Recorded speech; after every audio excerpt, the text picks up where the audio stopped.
পরিবর্তন হয়, তাই না?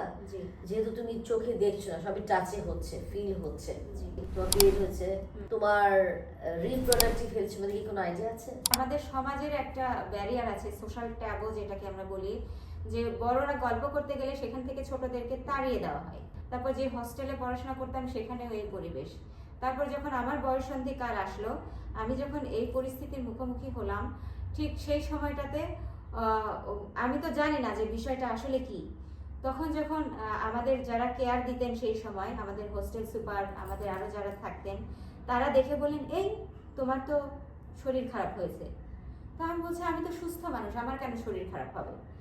তখন বলছে যে এইটা হচ্ছে এই জিনিস, তোমার এই রকম সমস্যা হয়েছে। আমি শুনে একেবারেই ঘাবড়ে গিয়েছিলাম যে এটা কেমন কথা, আমি জীবনে কোনোদিন এরকম কথা শুনিনি। তারপর তারা আমাকে প্রোটেকশনের জন্য ব্যবস্থা করে দিলেন। দেওয়ার পরে আমার যারা বড় ছিল তারা আড়ালে গিয়ে চুপি চুপি কি যেন কথা বলে।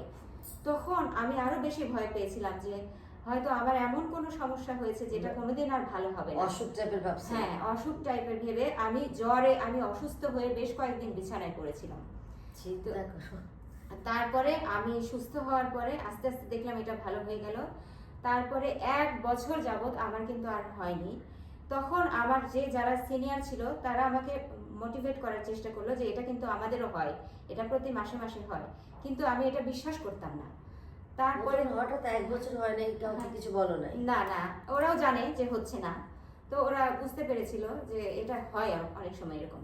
এটা একটা বড় একটা বিষয়, কারণ আমি অনেক দৃষ্টি প্রতিবন্ধী বাচ্চাদের নিয়ে কাজ করেছি, তো আমি দেখেছি বেচারা খুব ঝামেলায় পড়ে, আমরা তাদেরকে হেল্প করেছি আমাদের টিচারদেরকে দিয়ে।